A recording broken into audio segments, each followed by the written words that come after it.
and we are back for another Forsyth Magazines podcast episode. And today I have Dr. Susanna Ringeman. She is with Forsyth Eye Health and Surgery. Hi there. How are you doing? I'm doing great. How are you? I'm good. You just have all the color.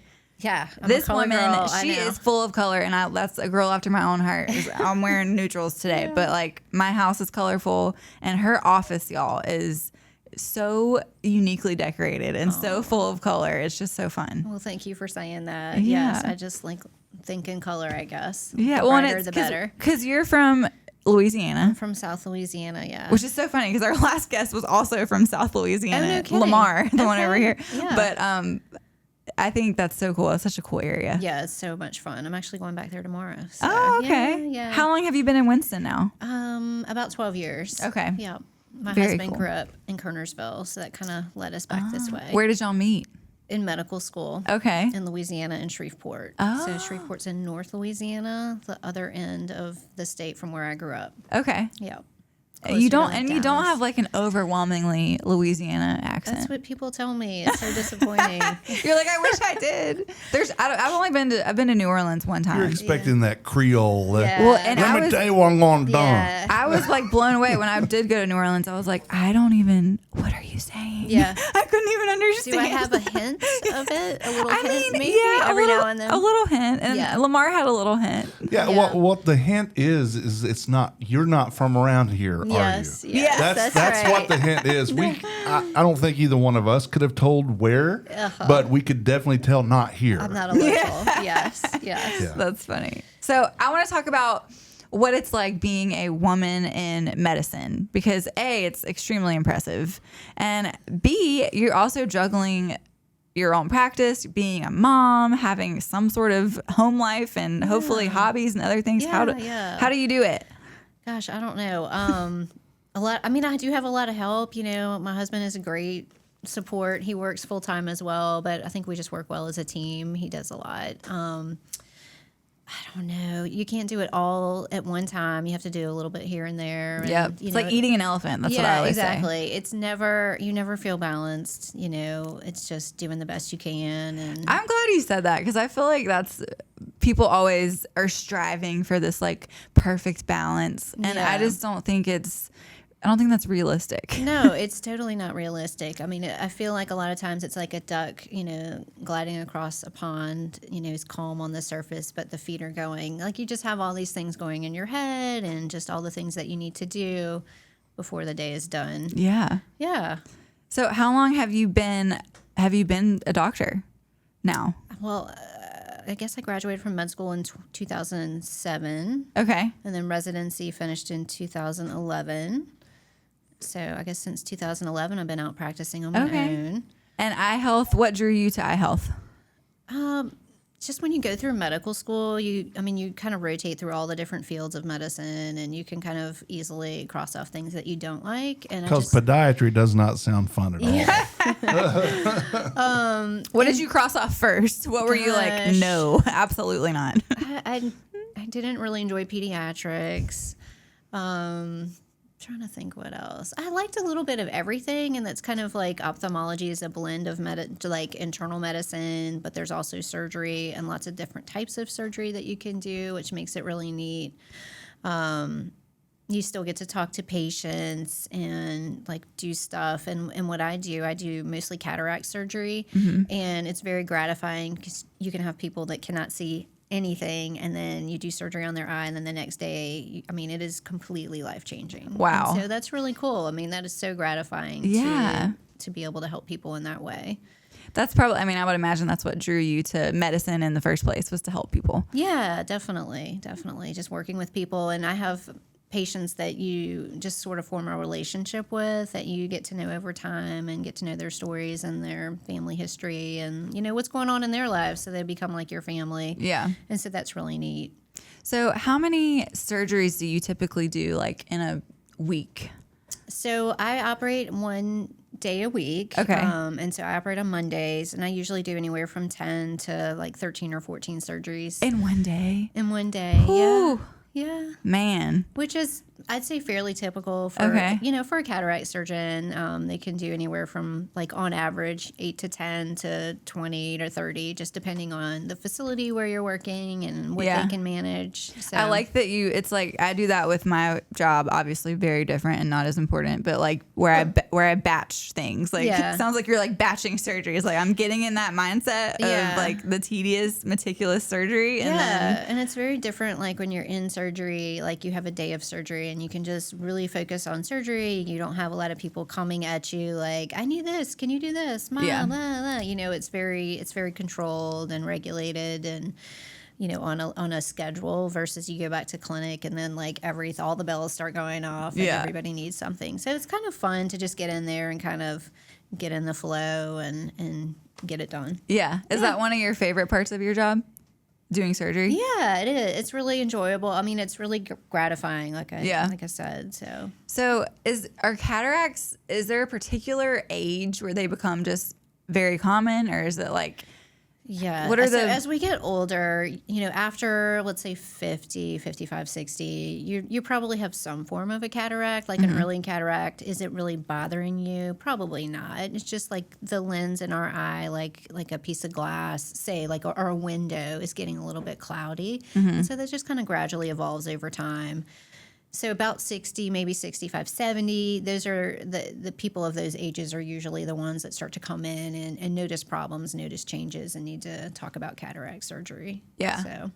Yeah, I would imagine it's one of those things that, like with the window, like you said, it happens so gradually over time that you just wake up one day and you're like, oh my gosh, how did this get so bad? Yeah, this just happened. But usually it's like they're both, happening. Exactly that. They're both gradually progressing, and people will tell me, well, it's just this one eye. And I'll say, well, once we do that one, you'll probably notice the other one needs to be done too. Yeah. So I would imagine you only do one at a time. Most commonly nowadays, we're just doing one at a time. You will find places that are doing what they call bilateral sequential cataract surgery, where they do one eye and then they turn the room around, re-prep the patient, and then they'll do the other eye, like a whole new set of instruments and everything, just for like infection, you know, prevention and stuff like that.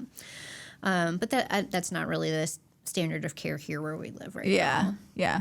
So what are some other surgeries that you do besides cataract surgery? I do eyelid surgery. Not quite as much of that as cataract surgery, just because it takes a little bit more time, and I don't know, I seem to gravitate towards cataract surgery. But I do eyelid surgery like for functional purposes. So as we get older, the skin above the eyelids will start to get just kind of saggy and droop down, and some people feel like they have like a hood, or like the hat's pulled way down, or they'll feel it resting on their lashes and just really feel that weight, and it does like physically block their vision. So I do surgery, it's called a blepharoplasty, to take out that extra skin and kind of open up the visual field. And that's really neat too. Patients, you know, they're like, oh my gosh. You know, I had a patient this morning that I was seeing for post-op for their follow-up after surgery, and we were going over the pictures. And that's another thing. It's like instant. It's like a notable improvement right away. So that's pretty cool too. That is cool. Yeah, neat technology, neat like machines, and it's always changing. What are some common misconceptions about eye health in general? Things that you see people doing and you're like, stop doing that. Gosh, I mean, you hear people talking about contact lenses, and I don't really do a lot with contact lenses. That's more, I'll send people to like an optometrist who's a sort of different field in eye care. Yeah. And they do like contact lens fittings and just sort of the contact lens measurements so people can see well. But you hear about people getting contacts that they can sleep in and they never have to take out. That seems bad. That's never a good idea. Yeah, you don't want to do that, because contacts do put you at high risk for getting an infection in your eye. You can get a little ulcer that can very quickly grow into something bad and difficult to treat and vision threatening, or may create a scar or something like that can affect your vision. So don't sleep in contacts. I wore those for a while. Yeah. I feel like I would poke my eye And out. they told me not to wear them continuously like that. If I went like a night or two. Yeah. But here's the thing now. I'm telling you this. I use daily contacts, but I reuse them. I take them out. I wash them. I do all the things. Even my Dr. Klusny, he's like, I know I've told you not to do that, but you're going to do it anyway. He So just says, clean 'em. so just make sure you clean them well, and I do. So, Be safe. yes. Yes. Yeah, contacts. I don't know. I don't think I could do it. I think if my vision or when my vision starts to go, I'm gonna be a glasses girly. Yeah, and I used to wear contacts all the time, and I loved them. And I just got to the point where my eyes couldn't really tolerate them anymore. I had really bad allergies and dry eye, and so I just wear my glasses most of the time now. Yeah, My skin is way too oily, and I start getting stuff around and then start breaking out because it's constantly there, and I they have fog up. and then you go to clean them, and then with my oily skin, no, it doesn't clean it; it smears it, and then you got to spend the next so many minutes trying to clear that off before you can actually just clean them, and that's. Well, once you get cataract surgery, we'll get that all fixed up, and then maybe you won't need glasses at all anymore. Yeah, it is. I mean, that's a dumb question, I'm sure, but does that prevent the need for glasses a lot of times? It certainly can for a lot of people.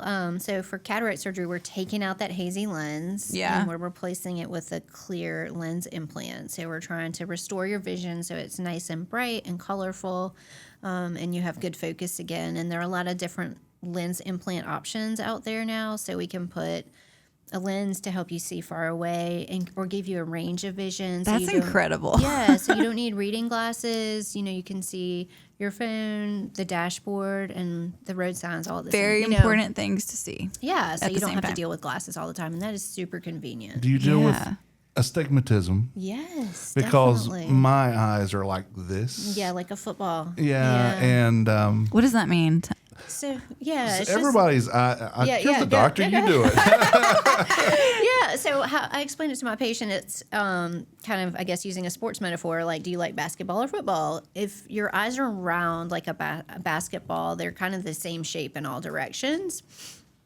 And so that's pretty straightforward as far as fixing your vision. If your eye is flatter in one direction like a football, that is how we consider astigmatism to be. So you have to correct the vision in more than one dimension, and so you just kind of have to bring all the light together. Yeah. How do you know if you have an astigmatism? Well, you go to the eye doctor, get your eyes checked, and we'll talk about it. Yeah. Okay. We had a not like a more optometrist eye place on our cover a few months ago, and I was at the cover shoot, and I had not got my eyes checked in a long time, and I was the fake patient. Oh, yeah. And the back of my head was on the thing. They're like, okay, well, while you're here, we're just gonna check your your eyes out, and I'm still good. Good. So that's good news. Awesome. What are your thoughts on blue light blockers, and should people be wearing them to protect their eyes? I think there's a lot of stuff out there. I don't really think it does all that much. Yeah. I was curious about your opinion. It's mostly a hoax. I think that's what we've learned about that. I mean, it's definitely it's a reason to sell specialty glasses and lenses and right, exactly. But I mean, do you think it is bad for your eye health to be staring at screens like way too often? Definitely for kids, as kids' eyes are growing and changing, that constant, sustained focus can physically change their eye and cause elongation and nearsightedness in kids. So, try and get them off screens, get them outside, focusing on distance targets. So they're good to know. That's not causing those changes in their young eyes. What's the age where your eyes are kind of done growing? Like maybe 18, 20. Oh, wow. Yeah. Okay. Maybe earlier than that. I don't. I'm Yeah. not sure exactly. But not like 5. Like it's, right. No, your eyes are still changing. You're still growing. So yeah, little kids definitely should be, just trying to not in play front of a more screen and not be focusing on screens. But like for adults, when we're staring at screens all the time, we're not blinking. Our eyes start to dry out. The oils that are supposed to help us, those come out when we're blinking, squeeze, the muscles squeeze the oil glands, and so that helps to moisturize our eyes. So the longer we're staring at screens, our eyes are just kind of drying out, and you start to have some burning and all that weird stuff that happens. So I mean, just take breaks, try and rest your eyes. I think the thing is, like, every 20 minutes, take a 20-second break and focus on a distant target. Blink your eye a few times, and that's a good give yourself that's a good little rule. rest. Yeah. I'm on screen about 24/7. well, I can see that. not quite 24/7, but I would say I'm on screen 17, 18 hours a day. Yeah. Oh, goodness. I would say try and take breaks, rest your eyes a little bit periodically. Artificial tears are really good to help lubricate your eyes and keep them comfortable. And I am terrible at putting in eye drops. just some practice. I know. Yeah. I'm like, I close my eyes. Yeah. I'm a baby. Yeah. So people who, this is a random question and probably a dumb question too, but people who, I feel like some people just like naturally cry more or like tear up easier. Mm-hmm. Does that mean that you have healthier eyes? I mean, they could have more like inherent irritation on their ocular surface, like maybe they have allergies or something like that. Now somebody who's more emotional, I don't think that's really relating to the eyes per se. I don't know, there might be something else going on Yeah, there. there's definitely something else. They might need to not go to the eye We doctor. might need more time to answer that question. I love it. Okay, Dr. Ringeman, I want to ask you a couple get to know you questions. Okay, sure. Before we wrap this up. This is going to be hard for you because I know you like color. If everything in your house had to be one color, what color would you choose? Oh, man. Pink, fuchsia, or purple. Okay. One of those. Two good choices. I like it. What's the weirdest tradition your family has? Oh, man. We like to eat crawfish and suck the heads. That Well, sounds from like a where you're Louisiana at, thing. from where you come, It's that so is not. strange. That's Yes. that's not very strange at all. Crawfish, we eat king cake, and I love the we king eat cake. all kinds of weird things down from the south. So That's funny. Yeah. Does we can your go on. husband kind of hop on board with those? He's totally adopted the Louisiana culture. He loves it. Yeah. And he lived down there for a long time with his residency. It was 6 years. So Okay. He really got to But know you the were area like well. born and raised. I was, Yeah. for sure. What's your favorite Louisiana hot sauce? Tabasco, for sure. Yeah. So you're not a Texas Pete. Do you ever eat hot Texas Pete here? We do. It's just not quite as good. Yeah. No. So here's the thing. I don't like Tabasco's flavor. I like its heat, but I would go Texas Pete or Frank's. I would go Frank's all day. say I don't put that on everything like they say. I'm a Crystal fan. Yeah, I do like. I don't even know Crystal, what that one yes. is. It's also a Louisiana. It is. Oh. Now, have you ever tried the green hot sauce, the green Tabasco? Yeah, I have tried that. Yes. We use a lot of green Tabasco in our house. That's made with tomatillos, right? It is, And yeah. green chilies. Yeah, that's really good. I like it. What's your favorite Louisiana dish to cook, or do you cook much? I do. I don't cook a lot, I would say, just because we're so busy. But I do love to cook. Gosh.